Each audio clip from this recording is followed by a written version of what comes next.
Give me the big picture of what you guys have been working on. So we have been working on a story about a suspected Chinese intelligence operative who the U.S. intelligence community believes was in California from 2011 to 2015.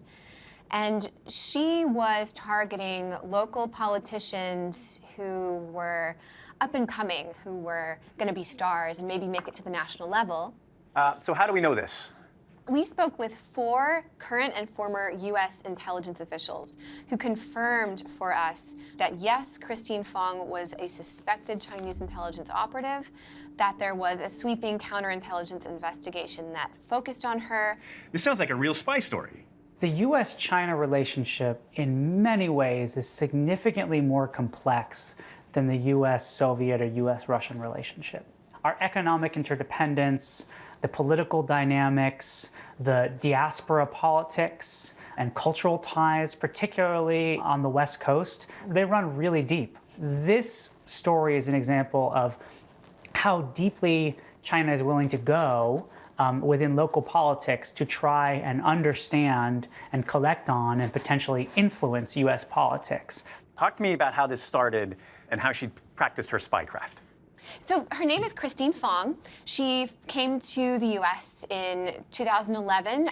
She enrolled as a student at Cal State East Bay. She got really involved in a couple of local campus organizations. So she's weaseling her way into just a bunch of college clubs. Right. But around 2013, she branches out into off-campus politics, and she has this almost meteoric rise in the Bay Area political circles. Well, how is this being a spy? Well, it's not initially. There's nothing wrong with that activity at all.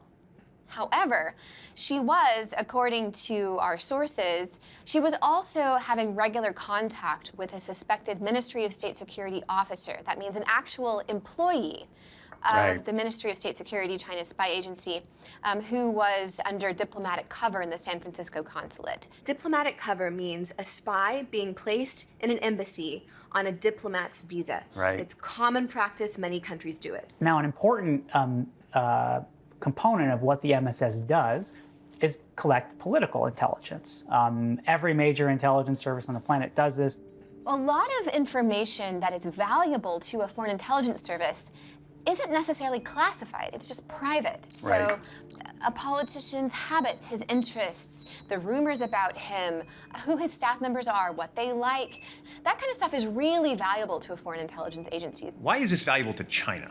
Let's say you want an agent in a congressperson's office. You know, the scheduler has money problems, or the chief of staff has a drinking problem.